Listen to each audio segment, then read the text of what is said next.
ijtihadnya ulama sampai muncul tradisi yang namanya tahlil. Tahlil ini adalah ijtihadnya ulama yang menyebarkan agama Islam di Nusantara. Karena para ulama itu ketika menyebarkan agama Islam, mereka memiliki sebuah konsep, sebuah rumus. Di dalam Al-Quran ada ayat yang berbunyi ud'u ila sabili rabbika bil hikmah wal mau'izatil hasanah wajadilhum billati hiya ahsan. Assalamualaikum warahmatullahi wabarakatuh.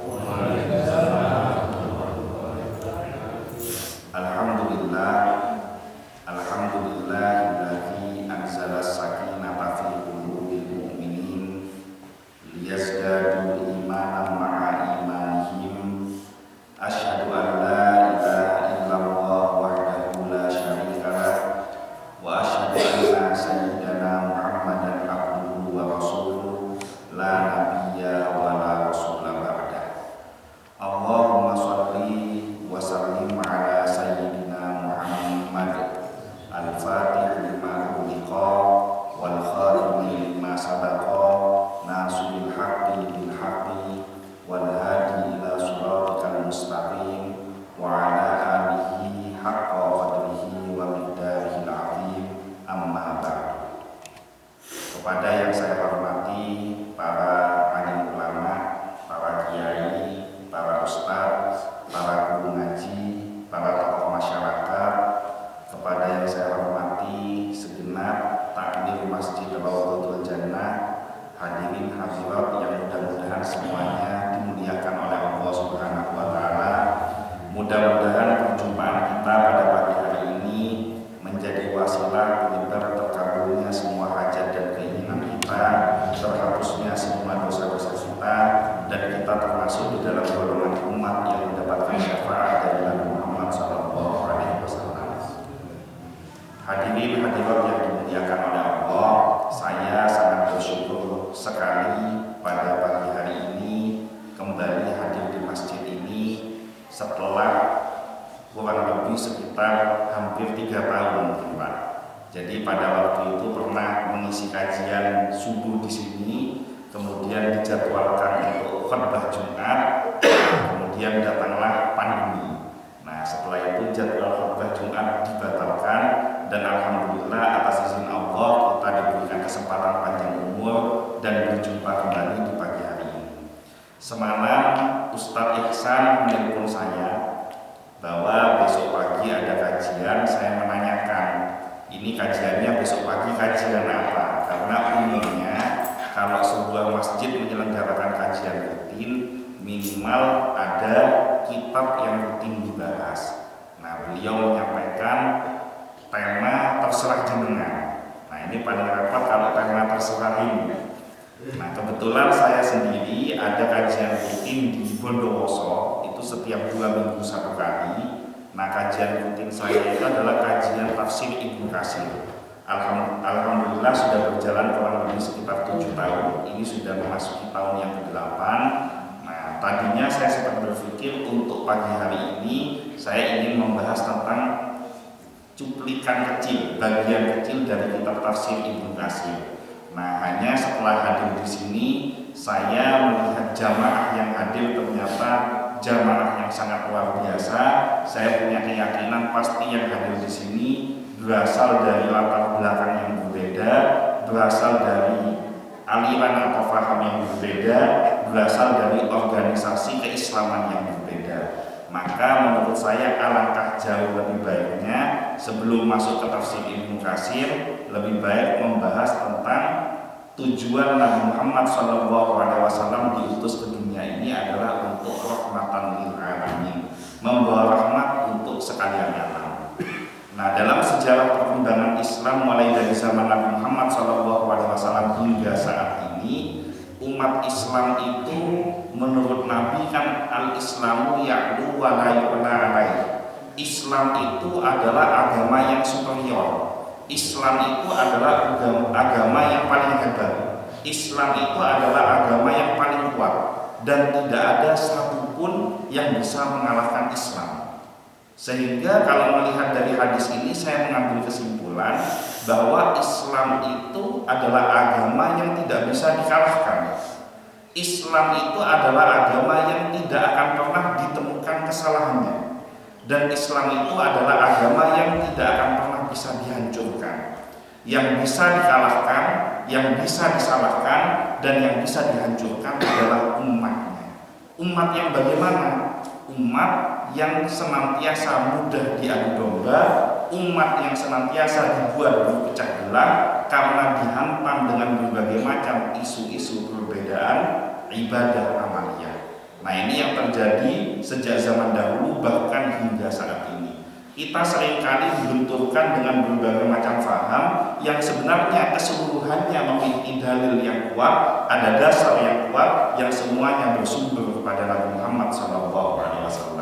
Hanya saja karena miskinnya pengetahuan, kurangnya kita belajar, kita mudah diadu domba antara yang satu dengan yang lainnya.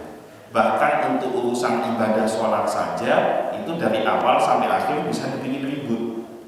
Yang satu sholatnya pakai usolli, yang satu tidak pakai usolli, ribut. Kemudian masuk pada doa iftitah, yang satu menggunakan kabira walhamdulillahi katsira, yang satu menggunakan Allahumma ba'id baini, ribut lagi. Nanti begitu masuk Al-Fatihah, ada yang bismillahnya jahar, ada yang bismillahnya sir, ribut lagi. Jadi untuk masalah sholat saja kita senantiasa buat ribut. Subuh satu pakai kunut, satu tidak pakai kunut, ribut juga. Tapi alhamdulillah zaman sekarang sudah tidak ada orang yang ribut masalah kunut pakai subuh pakai kunut atau enggak. Karena yang ribut sama-sama tidak sholat subuh, makanya nggak ada yang ribut. Nah, ini yang terjadi pada diri kita, pada umat Islam sejak zaman dahulu hingga saat ini. Nah, padahal kalau kita belajari Islam itu sumbernya sama-sama berasal dari Al-Quran. Islam itu sumbernya sama-sama berasal dari As-Sunnah, yaitu yang dicontohkan oleh Nabi Muhammad SAW. Yang menjadi berbeda itu adalah ketika Rasulullah sudah wafat, para sahabat sudah wafat, muncullah para ulama sesudah para sahabat, yaitu ulama tabi'in yang menghadapi berbagai macam permasalahan yang mungkin pada zaman Nabi dan sahabat belum ditemui, maka para ulama berijtihad berdasarkan ilmu yang dimiliki, tidak melenceng dari Al-Quran dan As-Sunnah, maka muncullah berbagai macam kaidah fikih yang kita pahami dengan kaidah Ahlus Sunnah wal Jamaah, di mana kita merujuk kepada 4 mazhab, yaitu Hanafi, Maliki, Syafi'i, Hambali. Nah, ini tolong dijaga. Saya yakin, saya punya keyakinan, insya Allah semua yang hadir pada pagi hari ini mungkin ada perbedaan dari segi keyakinan ibadah amaliyahnya, tapi akidahnya sama-sama iman kepada Allah, sama-sama iman kepada Rasulullah. Maka apa yang berbeda dari kita, ayo kita saling menghormati, tetapi apa yang sama dengan diri kita, ayo kita perjuangkan bersama-sama.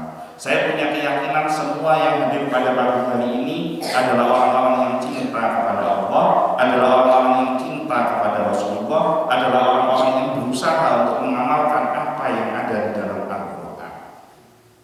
Hati-hati dengan orang yang sedikit-sedikit suka menyalahkan ibadah amaliyah orang lain. Karena saya ambil contoh organisasi Islam terbesar di Indonesia, NU dan Muhammadiyah. Pendirinya NU dan Muhammadiyah, Kiai Haji Hasyim Asy'ari dan Kiai Haji Ahmad Dahlan, ini sangat keilmuannya sangat jelas. Proses belajar pendidikan sampai beliau bisa menjadi alim ulama sangat panjang. Keduanya sama-sama menuntut ilmu di Nusantara, dan kedua-duanya sama-sama menuntut ilmu di Haramain, di Tanah Suci. Sehingga ketika pulang membawa ilmu yang dimiliki, hanya memang beda secara masalah furu'iyah, beda secara madhab, karena yang dihadapi masyarakatnya berbeda. Dan menurut Hadratus Syekh Haji Muhammad Hasyim Asy'ari, intikal madhab itu pun dibolehkan. Maksudnya intikal madhab itu, NU ini kan mayoritas madhabnya Syafi'i, tapi sewaktu-waktu ketika dibutuhkan tidak bisa menggunakan madhab Syafi'i, boleh untuk intikal madhab. Di dalam kitab Risalah Ahlus Sunnah wal Jamaah karangan Hadratus Syekh Haji Muhammad Hasyim Asy'ari, dicontohkan tentang masalah intikal madhab. Contohnya tanah wakaf. Tanah wakaf itu kan kalau kaidahnya Imam Syafi'i, wala yuhabu, wala yurosu, wala yubaru, tidak boleh dihibahkan, tidak boleh diwariskan, tidak boleh diperjualbelikan. Karena namanya wakaf itu sama dengan berhenti. Jadi fungsi untuk keduniawiannya sudah selesai, maka selanjutnya digunakan untuk fungsi ukhrawi, entah itu diwakafkan untuk masjid, untuk madrasah, untuk pesantren dan lain sebagainya. Nah, yang menjadi pertanyaan, jika seandainya ada tanah wakaf yang kebetulan tanah itu, di lokasi tanah itu diperlukan oleh pemerintah untuk dibangun, misalkan sekarang kan gencar bangun jalan tol, diperlukan untuk membangun jalan tol, maka mau tidak mau tanah ini harus dijual kepada pemerintah. Nah, menurut kaidah fikih ini semua ulama sepakat menolak mudharah itu jauh lebih baik daripada mendatangkan manfaat. Jadi kalau pilihannya ada dua, mau pilih mana? Ada manfaat tapi beserta mudharah, atau mendatangkan mudharah tanpa ada manfaat, maka jauh lebih baik menolak mudharah tanpa ada manfaat. Maka solusinya bagaimana? Pada saat itu menurut Hadratus Syekh Haji Muhammad Hasyim Asy'ari boleh intikal madhab ke madhab Hanafi. Nah, bagaimana madhab Hanafi menyikapi tentang tanah wakaf? Tanah wakaf boleh diperjualbelikan dengan catatan hasil dari penjualan tanah wakaf itu digunakan untuk membeli tanah wakaf yang nilainya sama dengan tanah yang dijual atau bahkan lebih. Jadi uang dari penjualan tanah itu boleh digunakan untuk kembali membeli tanah wakaf, tidak boleh digunakan untuk yang lainnya. Jadi para ulama kita ini mengajarkan kepada kita bagaimana bersikap, bagaimana Islam yang sebenarnya Islam ini adalah rahmatan lil alamin. Islam ini adalah agama yang fleksibel selama tidak bertentangan dengan akidah dan syariat yang ditetapkan di dalam ajaran agama Islam. Nah, saat ini banyak orang tidak pernah ngaji, ngajinya tidak pernah, mondoknya tidak pernah, belajar agama lewat internet. Yang dihafal hadisnya paling banyak cuma 3. Salah satu yang paling dihafal adalah kullu bid'ah dhalalah wa kullu dhalalah finnar. Akhirnya semua urusan diantem pakai perkara bid'ah. Ketika ditanya bid'ah itu apa, dengan entengnya menjawab bid'ah itu adalah sesuatu yang tidak ada pada zaman Nabi.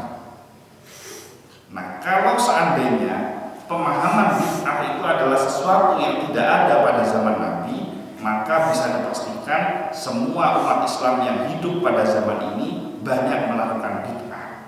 Semuanya, bahkan yang ngomong bid'ah itu sendiri. Contohnya, apa itu? Baca Al-Quran.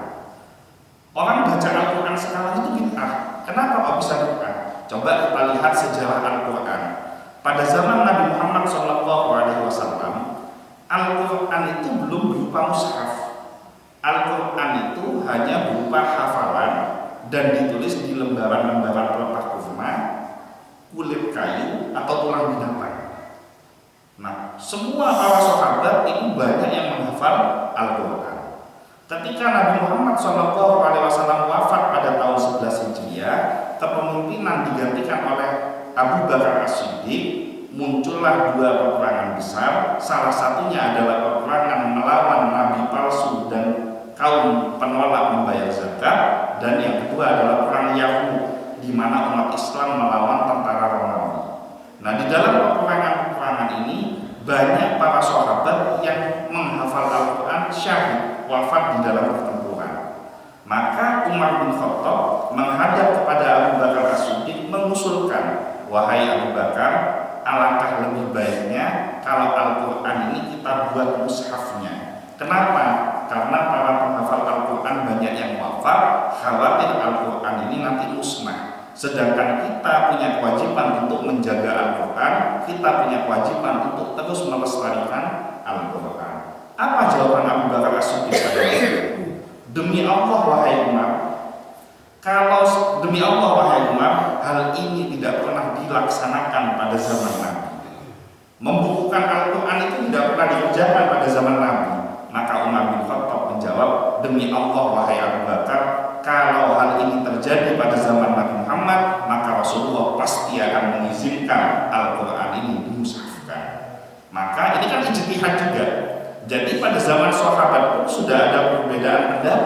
sudah ada perbedaan pandangan. Hanya bedanya para sahabat dan para ulama zaman dahulu ketika terjadi perbedaan pendapat dan pandangan, mereka mengemukakannya dengan cara yang santun, mereka mengemukakan dengan akhlak yang baik. Berbeda dengan zaman sekarang, kita sangat mudah sekali mencaci maki orang yang beda pendapat dengan diri kita, seolah-olah kita yang masuk surga, yang lain masuk neraka. Nah, maka mulai dibukukan Al-Quran itu mulai dibukukan pada zaman Abu Bakar As-Siddiq, dikumpulkan para sahabat penghafal Al-Quran. Ketua tim penulis Al-Quran dipimpin oleh Zaid bin Sabit, salah satu sahabat mulia Nabi Muhammad SAW. Abu Bakar As-Siddiq wafat tahun 13 Hijriah, dilanjutkan oleh Umar bin Khattab. Umar bin Khattab wafat tahun 23 Hijriah, dilanjutkan oleh Utsman bin Affan. Pada zaman Utsman bin Affan, Al-Quran yang ditulis sejak zaman Abu Bakar itu selesai. Nama mushafnya Mushaf Utsmani. Jadi Al-Quran yang paling tua di dunia, yang pertama kali dibukukan, itu namanya Mushaf Utsmani. Mushaf tersebut saat ini masih ada di Museum Topkapi di Turki. Jadi kalau mau ingin tahu bisa searching di Google Mushaf Utsmani di Museum Topkapi di Turki. Nah, mushaf yang ada pada zaman itu nggak sama dengan mushaf sekarang. Tulisan Al-Quran zaman itu beda dengan tulisan Al-Quran zaman sekarang. Apa bedanya?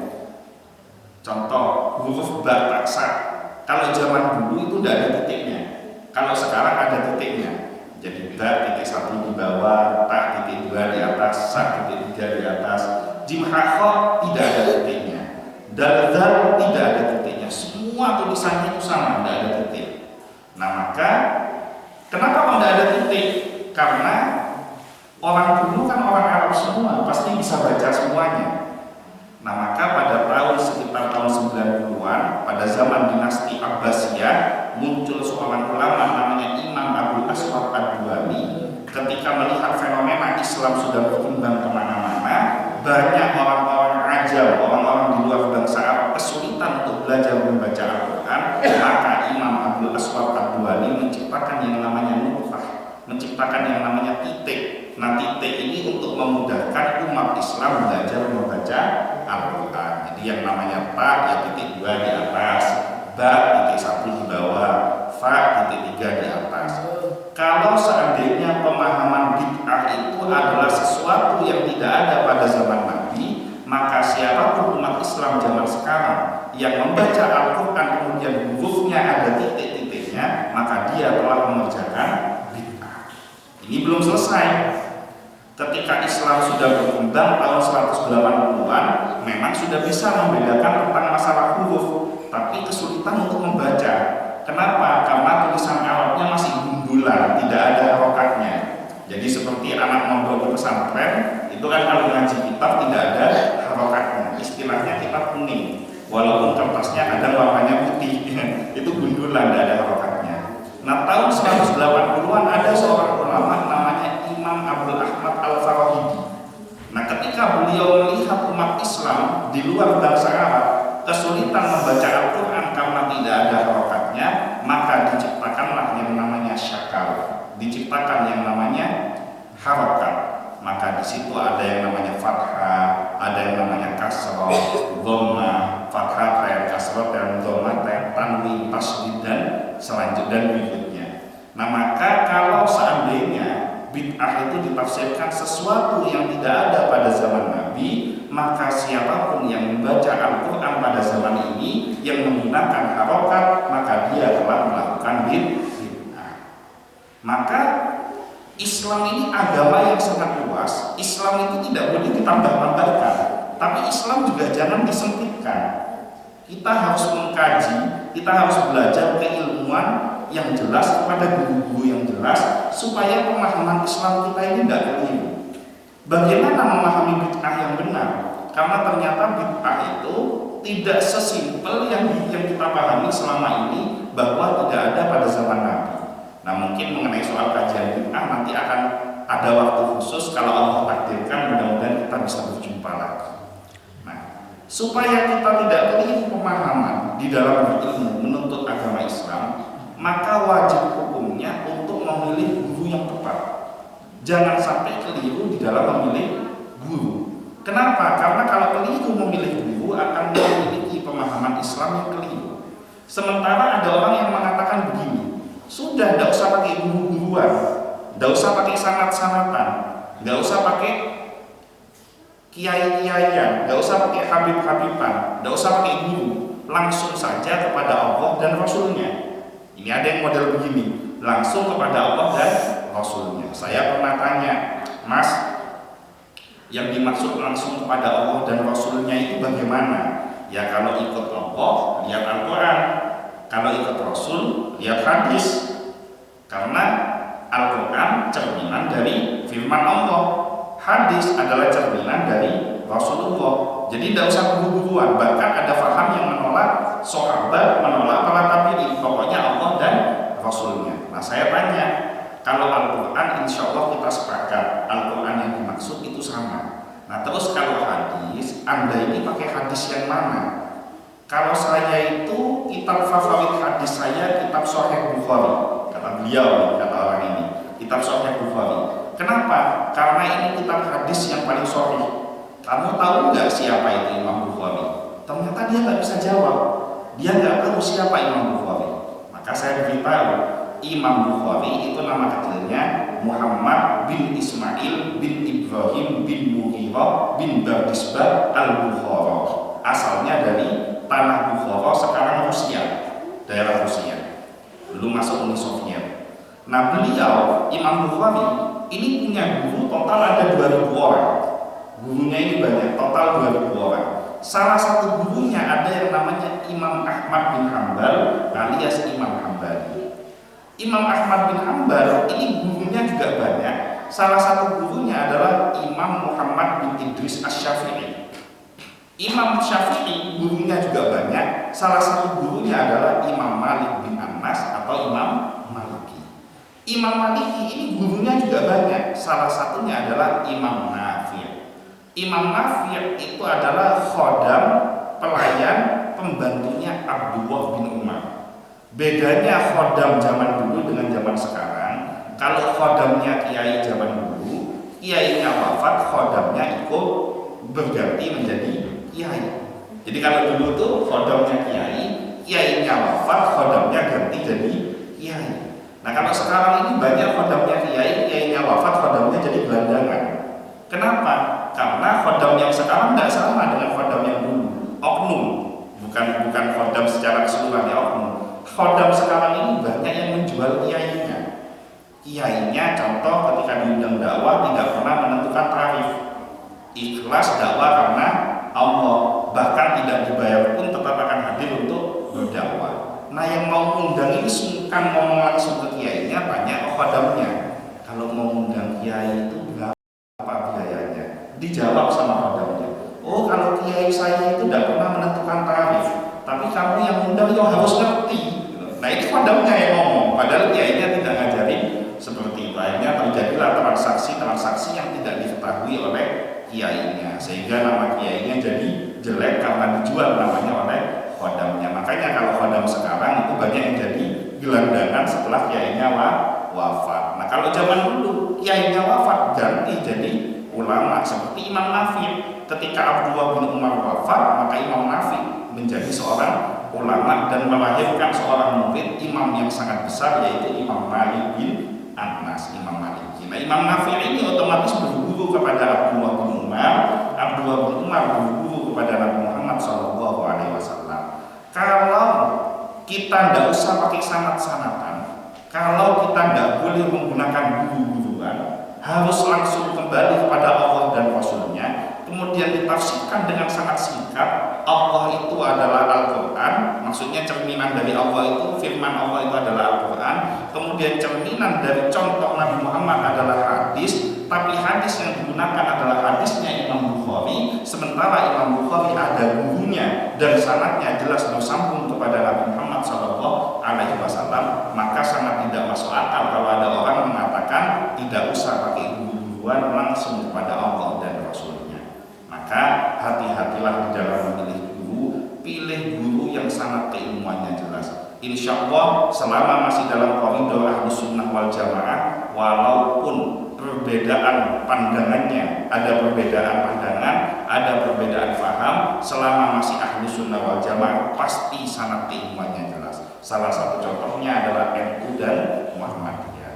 Nah, terakhir saya ingin membahas tentang salah satu contoh tradisi yang sering dilaksanakan oleh kaum Nahdliyin yang ini suka disalah-salahkan oleh orang-orang di luar NU dengan alasan ini bid'ah, tidak ada pada zaman Nabi Muhammad SAW, yaitu tradisi tahlil.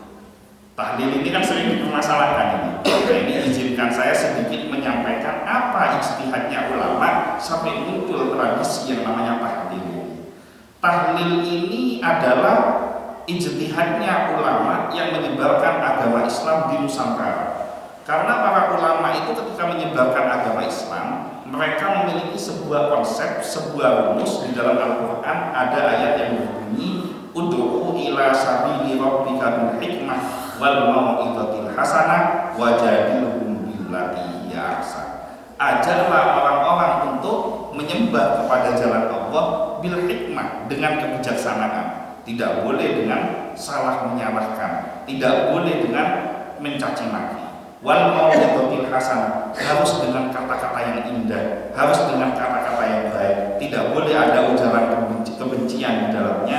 Wajadilhum billati hiya ahsan. Umpama terpaksa harus debat, terjadi mujadalah, maka perdebatannya harus tetap dengan cara yang santun, tidak boleh saling menghina dan saling merendahkan. Maka para ulama pada waktu itu melihat dulu tradisinya orang Jawa yang ada di Pulau Jawa ini seperti apa, tradisinya orang Madura itu bagaimana, supaya Islam ini bisa masuk ke masyarakat. Karena Islam ini hadir bukan untuk menghapuskan tradisi, Islam ini hadir bukan untuk meniadakan budaya, tapi Islam ini hadir untuk memasukkan nilai-nilai keislaman di tengah budaya yang berkembang di masyarakat tersebut. Dilihat dari segi bahasa bagaimana. Oh, ternyata orang Jawa, orang Madura ini kalau menggunakan barang, kalau barangnya belum dipakai itu disebutkan nama barangnya. Tapi kalau sudah dipakai ditambahi akhiran an. Contoh, ini Bapak Ibu sebagian, Bapak-bapak kan sebagian menggunakan songkok. Kalau belum dipakai katanya orang Jawa itu namanya songkok. Kalau sudah dipakai namanya songkokan. Sarung ini kalau belum dipakai namanya sarung. Kalau sudah dipakai namanya sarungan. Kelambi ini kalau belum dipakai namanya kelambi. Kalau sudah dipakai namanya kelambian. Nah, maka sama. Tahlil kalau belum dibaca itu namanya tahlil. Kalau sudah dibaca namanya tahlilan. Yasin kalau belum dibaca namanya yasin. Kalau sudah dibaca namanya yasinan. Jadi kalau ada orang mengatakan tahlilan zaman Rasulullah ini tidak ada, betul. Memang pada zaman Nabi Muhammad tahlilan ini tidak ada, karena Islam belum masuk ke tanah Jawa pada zaman Rasulullah. Tapi kalau kalimat tahlilnya, jangankan pada zaman Nabi Muhammad, bahkan pada zaman Nabi Adam, bahkan sejak sebelum alam semesta ini diciptakan, risalah yang dibawa oleh para makhluk-makhluknya Allah, risalah yang dibawa oleh para nabi dan rasul semuanya sama, yaitu kalimat tauhid la ilaha illallah. Nah, yang menjadi pertanyaan selanjutnya, tradisi yang dikerjakan di dalam kegiatan tahlilan itu ada nggak dalilnya? Contoh, orang kalau meninggal, biasanya kita itu kan pergi nyumbang, bawa makanan, ada yang ngasih beras, ada yang ngasih minyak, ada yang ngasih uang, dan lain sebagainya. Nah, ini ada dalilnya atau tidak? Ternyata ada dalilnya. Ketika sahabat Nabi dan sekaligus sepupu Nabi Ja'far bin Abi Thalib wafat di dalam pertempuran Mu'tah, syahid di dalam pertempuran Mu'tah, kabar ini terdengar di telinga Nabi Muhammad SAW. Kemudian beliau bersabda, Ismail ta'am li ali Ja'far, berikanlah makanan kepada keluarga Ja'far. Kenapa? Keluarga Ja'far sedang bersedih. Nah, ulama zaman dulu mau ngajarin begini, kok orang Hindu Buddha zaman dahulu kan kerepotan menjelaskan dalil, karena dikasih tahu dalil juga belum tentu mengerti. Maka dimunculkanlah tradisi nyumbang. Jadi nyumbang itu tradisi hasil dari menjalankan sabda Nabi Muhammad SAW. Nah kemudian kumpul nih masyarakat. Ketika kumpul yang dibaca surat Yasin, diprotes lagi. Kenapa kok yang dibaca itu kok cuma Yasin? Emangnya Al-Quran itu cuma Yasin? Bahkan Al-Quran itu dari Al-Fatihah sampai An-Nas. Sekali-kali itu yang kreatif. Sekarang Yasin, nanti hari kedua ada yang wafat ganti Al-Baqarah umpama, hari ketiga ganti Al-Kahfi umpama. Kenapa kok harus Yasin? Karena ada tuntunannya. Di dalam kitab tafsir Ibnu Katsir, bab fadilah surat Yasin, ada hadis yang diriwayatkan oleh Imam Ahmad bin Hanbal di mana Nabi Muhammad SAW bersabda, "Faqra'uha Yasin ala mautakum." Bacalah surat Yasin untuk orang yang sudah meninggal dari golongan kalian. Jadi surat Yasin itu dibacakan untuk orang yang sudah meninggal, itu ada tuntunannya.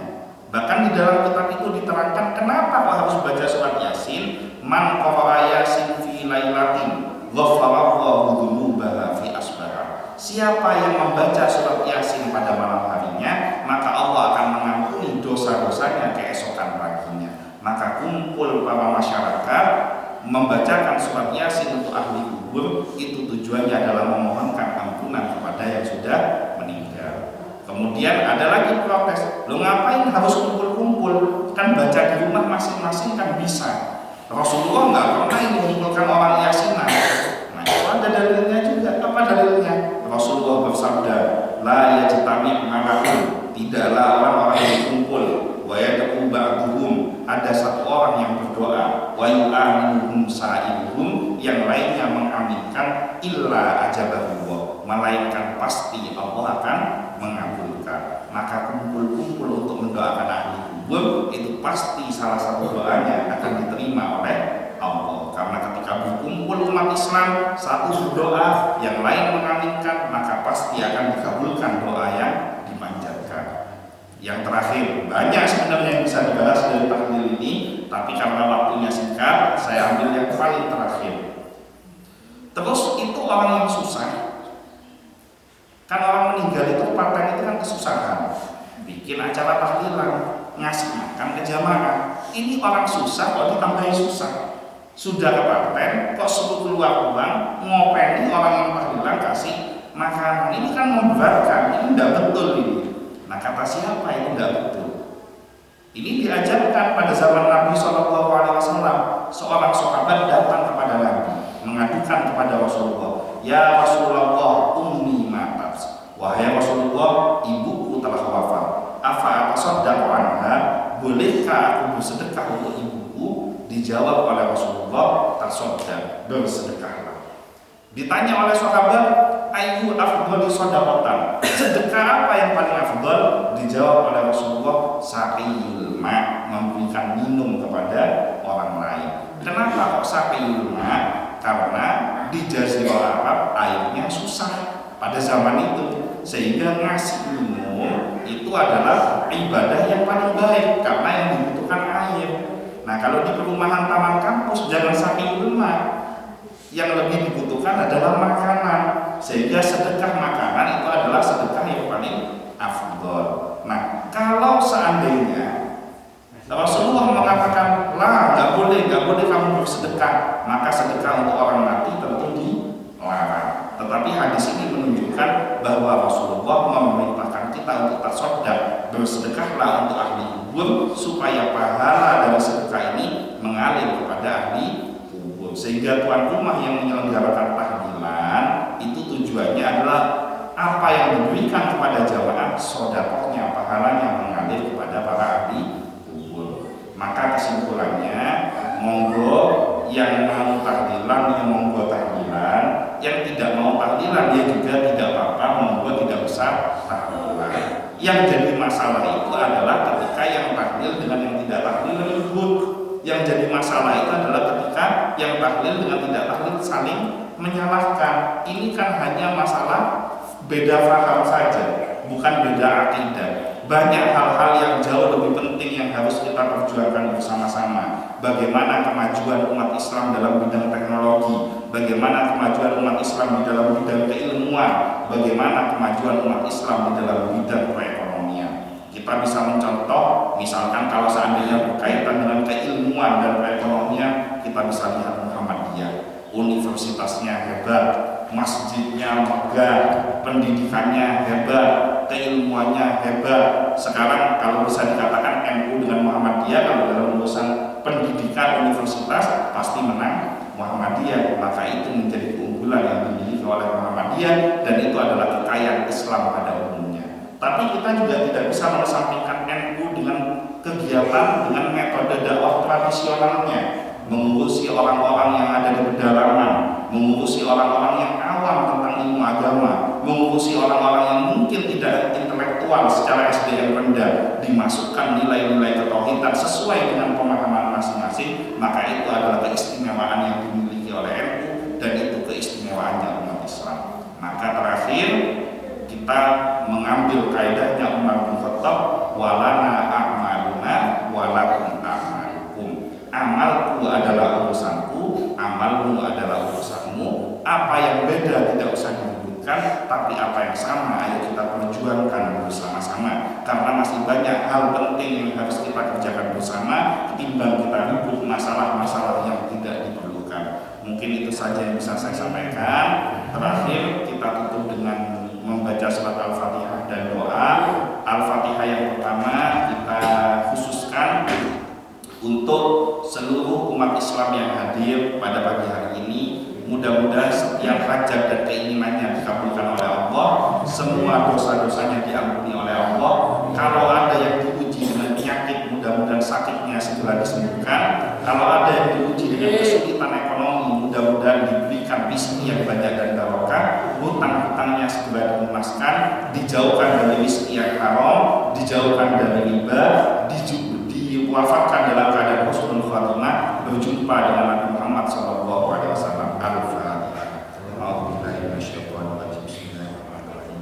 Alhamdulillahirabbil alamin, arrahmanir rahim, maliki yaumiddin. Iyyaka na'budu wa iyyaka nasta'in, ihdinas siratal mustaqim, siratal ladzina an'amta 'alaihim. Al-Fatihah yang kedua kita khususkan untuk bangsa dan negara kita, khususnya saat ini diuji dengan berbagai macam permasalahan, mulai dari virus COVID yang tidak kunjung selesai, kemudian kebutuhan pokok yang harganya melonjak tajam. Kita doakan mudah-mudahan seluruh bangsa Indonesia, wabil khusus umat Islam, diberikan kekuatan iman di dalam menghadapi ujian ini, diberikan kemampuan untuk menyelesaikan setiap masalah yang dihadapi. Al-Fatihah. A'udzubillahi minasyaitonir rajim. Bismillahirrahmanirrahim. Alhamdulillahirabbil alamin, arrahmanir rahim, maliki yaumiddin. Iyyaka na'budu wa iyyaka nasta'in, ihdinas siratal mustaqim, siratal ladzina an'amta 'alaihim. Al-Fatihah yang terakhir saya mohon keikhlasan dari seluruh jamaah.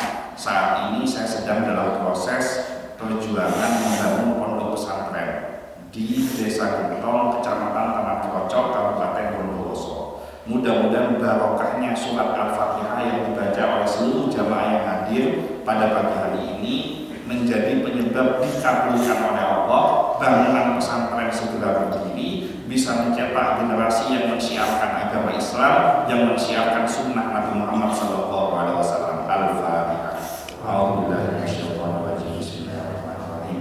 Alhamdulillahirabbil alamin, arrahmanir rahim, maliki yaumiddin. Iyyaka na'budu wa iyyaka nasta'in, ihdinas siratal mustaqim, siratal ladzina an'amta 'alaihim. A'udzubillahi minasyaitonir rajim. Bismillahirrahmanirrahim. Hamdan yuwafi ni'mahu wa yukafi mazidah. Ya Rabbana lakal hamdu kama yanbaghi li jalali wajhikal karim wa 'ala sultan. Allahumma shalli ala sayyidina Muhammadin sholatan tunjina biha min jami'il ahwal wal afat wa taqdimana biha jami'al hajat wa tutahhiruna biha min jami'is sayyi'at wa tarfa'una biha indaka 'ala darajat wa tuballighuna biha aqsal min jami'il khairat fil hayati wa ba'dal mamat. Rabbil firli wa liwalidayya warhamhuma kama rabbayani shaghira. Rabbana hab lana min azwajina wa dhurriyyatina qurrata a'yun waj'alna lil muttaqina imama. Rabbij'alni muqimas sholati wa min dhurriyyati rabbana wa taqabbal du'a. Allahumma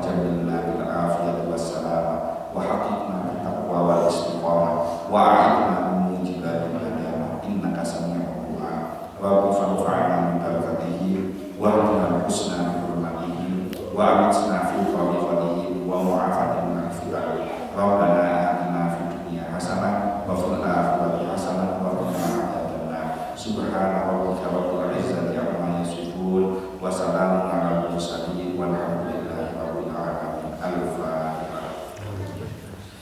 Alhamdulillah rabbil alamin.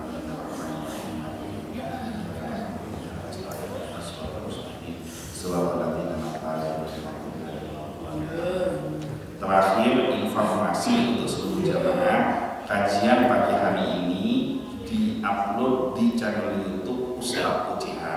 Jadi bagi para jamaah yang ingin menonton setiap kajian-kajian yang saya bawa, bisa menonton channel YouTube Ustadz UCH. Saya mohon keikhlasannya untuk subscribe channelnya, karena hasil dari YouTube itu keuntungannya keseluruhannya digunakan untuk pembangunan pondok pesantren. Jadi mensubscribe video, mensubscribe channel dan menonton videonya sama dengan ikut menyumbang pembangunan pondok pesantren. Mungkin itu saja yang bisa saya sampaikan. Kalau seandainya ada kata-kata yang kurang berkenan, mungkin karena kebodohan ilmu saya, mungkin karena buruknya akhlak saya mohon maaf yang sebesar-besarnya. Sekian, wabillahi taufiq wal hidayah. Wassalamualaikum.